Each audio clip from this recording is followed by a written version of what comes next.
ဂျပန်မှာတနေ့လုံးမှရှာမင်းငွေကိုစက်တညတွေကပဲ300စုငွေရသွားတဲ့ဖို့ချိန်အားလုံးပဲမြင်တာပါဆယ်လီတိုင်းမျိုးပေးကနေပြန်လေးကကြိုဆိုလိုက်ပါရီအခုလက်ရှိမှာဂျပန်ရောက်နေတဲ့မြန်မာချို့ကလာစာကောင်းတာကိုကြားချင်တာကြောင့်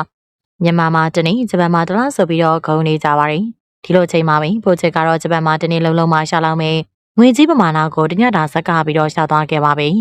မြို့ရှိမန်သားလေးကိုဖို့ချက်ကိုအားပေးကြသူတွေများပြားပဲဖြာတစ်ချက်ကိုတသိန်းနဲ့ဝယ်ပြီးကြည့်ရမယ်ဆိုရင်တောင်စောစီစီမှဝယ်မထားနိုင်ရင်ဝဲကြည့်ရမှာမဟုတ်ပါဘူး။ဖိုးချစ်ကိုလာရောက်အားပေးကြတဲ့ပရိသတ်တွေချစ်ခင်တာကြောင့်မန်လေးမှာကျင်းပတဲ့ပွဲမှာလည်းငွေသားတွေချင်းမြင်ကြပါရီ။ပရိသတ်တွေအအောင်မင်သက်ခဲ့ရတာကတော့ပရိသတ်တွေဟာမုံမိုးပန်းစီပေးတာမျိုးမဟုတ်ဘဲနဲ့ငွေသားကျက်300ကိုစုကြဲပြည့်ချင်းမြင်ခဲ့ရဖြစ်ပါတယ်။ဒီစုကြဲကိုမန္တလာမင်းရှင်လိုင်းကချင်းမြင်တာဖြစ်ပြီးမန္တလာမင်းကဖိုးချစ်ကိုမြင်းနဲ့အားပေးနေတဲ့ရှင်လိုင်းဖြစ်ပါတယ်။ဖိုးချစ်တွေလည်း expert ကားတဲ့ကြီးတစ်စီလက်ဆောင်ပေးတဲ့ပြင်ပွဲတွေလည်းစုငွေတွေကိုအများများချင်းမြင်လေးရှိပါတယ်။ဖိုးချစ်ကဇပွဲတွေကိုကာရင်နဲ့စုငွေတွေရနေပြီးတညတာကာယုံနဲ့ရတဲ့စုချင်းငွေဟာ300ခန်းဖြစ်ပါတယ်။ဒါကြောင့်မေဂျပန်မှာတနေ့မြန်မာမှာတလားဆိုပြီးတော့ဖိုးချစ်ရတဲ့စုငွေတွေများကြောင်းတင်စားကြပါတယ်။ဖိုးချစ်ကဇက်ကားတဲ့အခါမှာပဲစုငွေမများရတာမဟုတ်ပဲနဲ့အဲ့လိုမှဘိသိမ်းမြောက်ပေးရင်တောင်300ချီစုငွေတွေရလေးရှိပါတယ်။ဖိုးချစ်ရတဲ့စုငွေ300ဆိုတာနေတဲ့ငွေမဟုတ်တာကြောင့်ပဲပြိတ္တတရားအံ့ဩကြပါတယ်။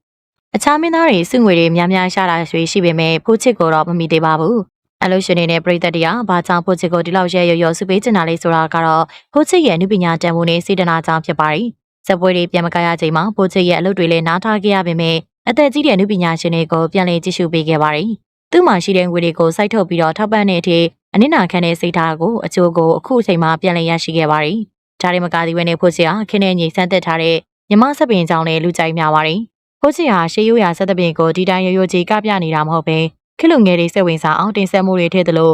နောက်ခံLEDတွေနဲ့ပေါင်းဆက်ပြီးဖိုးချစ်တပင်ကိုအစင်းမြင့်အောင်မြင့်တင်ခဲ့ပါရီဖိုးချစ်ဟာပေပွဲမှာမဆိုအားမလို့အားမရဖြစ်အောင်ကတာမျိုးမရှိပဲစေနာမြင့်နဲ့ဖြောပြတဲ့သူမလို့ပြိသက်တရားပြန်ပြီးတော့တမိုးထားကြတာပါပွဲတိုင်းမှာအကောင်းဆုံးဝစ်စင်ပြီးတော့အကောင်းဆုံးတင်ဆက်တာကြောင့်လေပြိသက်ကလည်းအကောင်းဆုံးပြန်ပြီးတာဖြစ်ပါရီမြမယိုရတပင်ပညာရဲ့အနှစ်သာရတွေကိုမပြင်းပြတ်အောင်ထိန်းသိမ်းထားနိုင်တာကသူရဲ့အောင်မြင်မှုကိုတိုးတက်လာစေပါရီမြန်မာလူမျိုးတွေကအနုပညာကိုမျက်နှာတံမိုးထားပြီးအားပေးတဲ့အနုပညာရှင်တွေကိုရှက်ရောတဲ့စက်ပွဲသွားကြည့်လို့ရှိရင်စုငွေတွေအစင်းသင်းပြင်ဆင်သွားကြပါရီအခုလို300စုချတယ်ဆိုတာကတာမန်ချမ်းသာရုံနဲ့မရသလိုအနုပညာကိုယူမှုမျက်နှာတဲ့စိတ်ပါမှဖြစ်နိုင်တာပါဘိုးချက်လေးဒီနေရာကိုနေချင်းညာချင်းရောက်လာတာမဟုတ်ပဲအောက်ခြေကနေနှစ်ပေါင်းများစွာကြိုးစားတည်ဆောက်ခဲ့ရတာပါဘာလို့ပဲလို့အပြည့်စုံဆုံးဖြစ်အောင်စေတနာထားပြီးလုပ်ကိုင်တာကြောင့်ပဲငွေရသူ့လိုလိုက်လာခဲ့ပါရီ300ဆိုတာငွေကြေးပမာဏအနေနဲ့များပြားလာပေမဲ့ခိုးချစ်နှစ်ပေါင်းများစွာရင်းနှီးခဲ့ရတဲ့ချွေးနည်းပညာအနုပညာတန်ဖိုးတွေနဲ့ရှင်တော့ထိုက်တယ်နဲ့ဆိုလက်တစ်ခုဖြစ်ပါရီတချိန်အားစေနာရီပြန်လေကြိုးပေးလို့စုငွေတွေများများရှားတဲ့ဖို့ချစ်ကိုအားချနေပြီလားဆိုတာကွန်မန့်မှာပြောခဲ့ပေးပါအောင်ရှင်